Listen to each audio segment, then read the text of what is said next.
From space, Siberia looks almost unreal. A massive expanse of forests, rivers, mountains, and frozen ground stretching across more than 13 million square kilometers, larger than the continental United States, larger than Europe. Yet within that vast territory, human presence fades quickly.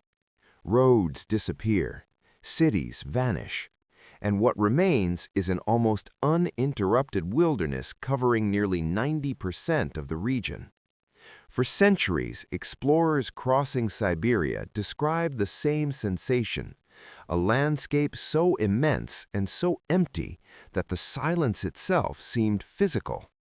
A quiet broken only by wind moving through endless taiga forests, or by the distant crack of ice shifting across frozen rivers. But beneath that silence lies something far more complex. Because across much of Siberia's wilderness, the ground itself is not stable.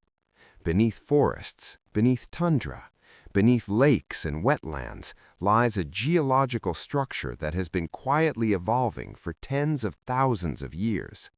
A frozen layer of soil, rock, and organic matter known as permafrost. And in recent decades, scientists studying this frozen world have discovered something unexpected. Across vast portions of Siberia's untouched landscape, the ground has begun to change. Crater-like explosions appearing suddenly in remote tundra, ancient organic material emerging from melting soil, gases once trapped deep underground beginning to escape. These discoveries have raised questions that extend far beyond the Arctic. What exactly lies beneath Siberia's wilderness? Why is the frozen ground beginning to destabilize? And what happens if the processes unfolding in these remote landscapes continue to accelerate? To answer those questions, scientists have had to investigate one of the largest and least understood natural systems on Earth. A system that covers nearly a quarter of the northern hemisphere. A system that has quietly preserved the past for millennia. And one that may now hold important clues about the future of the planet. Permafrost is often misunderstood as simply frozen soil. In reality, it is something far more complex. Permafrost refers to ground that has remained continuously frozen for at least 2 consecutive years.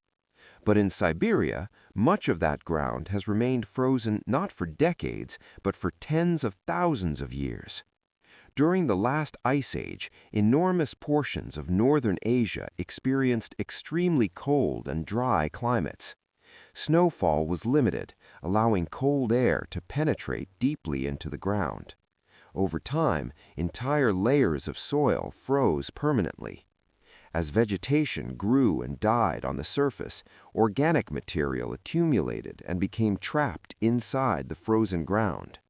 Roots, plant matter, peat, and even the remains of animals gradually became embedded within the permafrost. Unlike soil in warmer climates where organic material decomposes relatively quickly, the frozen conditions preserved these materials almost perfectly. In some areas of Siberia, permafrost extends hundreds of meters below the surface. These frozen layers form the structural foundation for forests, tundra, wetlands, and even entire towns. But beneath this frozen ground lies another important feature. Within the permafrost are enormous quantities of ancient organic carbon.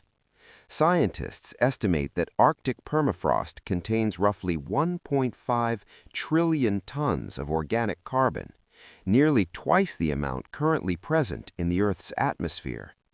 For thousands of years, this carbon remained locked safely underground, frozen, stable, inactive. But that stability depends entirely on one condition: the ground must remain frozen. The surface of Siberia's wilderness appears solid. Forests grow across it, rivers carve through it, entire ecosystems depend on it. But in reality, much of this landscape sits atop frozen, ice-rich soil. In many areas, Permafrost contains large pockets of ground ice. These ice layers formed when water seeped into soil during cold periods and froze permanently. Over thousands of years, that ice expanded, pushing the surrounding soil upward and forming unique Arctic landforms. Polygonal ground patterns visible from the air, raised mounds known as pingos, and shallow depressions that gradually filled with water, creating the countless lakes scattered across northern Siberia. These landscapes appear stable, but they are actually delicate systems. If the ice beneath the soil melts, the ground above can collapse suddenly. Entire sections of land can sink, lakes can drain, forests can tilt and fall. And when that frozen ground begins to thaw, something else happens. The ancient organic material trapped inside the permafrost becomes exposed to microbes that immediately begin breaking it down. And when they do, they release gases that had been locked away for thousands of years. In 2014, helicopter pilots flying over the Yamo Peninsula in northern Siberia noticed something unusual: a massive hole in the ground, perfectly circular, roughly 30 meters wide and more than 50 meters deep. At first, the discovery seemed almost unbelievable. Satellite images confirmed that the crater had not existed just months earlier. Something had created it suddenly. Expeditions sent to investigate the site quickly ruled out meteor impacts and industrial explosions. Instead, scientists found evidence of something far more unusual. The surrounding soil had been violently thrown outward, chunks of frozen earth scattered across hundreds of meters. At the bottom of the crater, researchers detected high concentrations of methane gas. Further studies revealed that similar craters had begun to appear in other parts of Siberia, each one forming abruptly, each one located in areas of rapidly warming permafrost. The explanation that eventually emerged was both surprising and deeply concerning. As permafrost thaws, pockets of methane gas trapped underground can accumulate beneath layers of still frozen soil. If the pressure builds high enough, the ground above acts like a sealed lid, until eventually it ruptures. The result is a sudden explosive release of gas powerful enough to blast a crater into the Arctic landscape. These methane craters represent one of the most visible signs that the frozen ground beneath Siberia is beginning to destabilize. But the explosions themselves are only part of a much larger process: the carbon awakening. When permafrost thaws, the frozen organic material trapped inside it begins to decompose. And when microbes break down this material, they release greenhouse gases, primarily carbon dioxide and methane. Methane is particularly significant because it's far more effective at trapping heat in the atmosphere than carbon dioxide.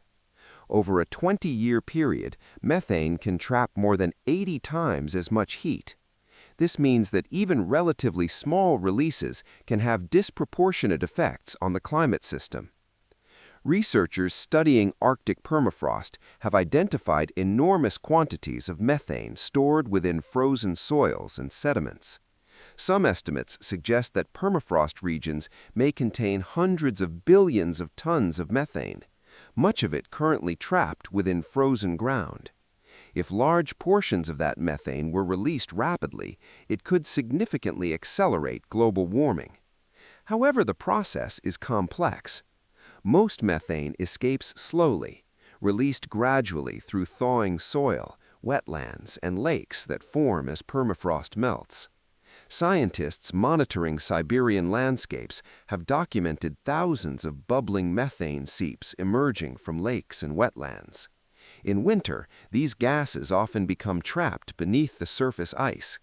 When researchers drill through the ice, the methane can ignite instantly, a visible reminder that vast amounts of gas are being released silently across the Arctic.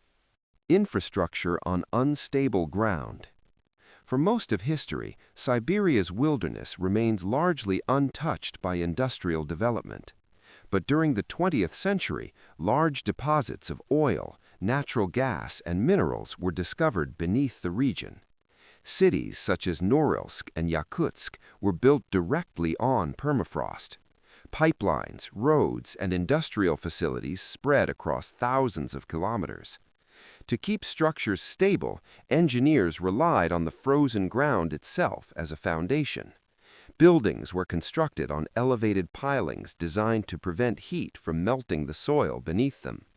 Pipelines were raised above ground to allow cold air to circulate around them. For decades, these engineering solutions worked effectively. But as average temperatures in the Arctic began rising faster than the global average, permafrost temperatures began to increase. Ground that had remained frozen for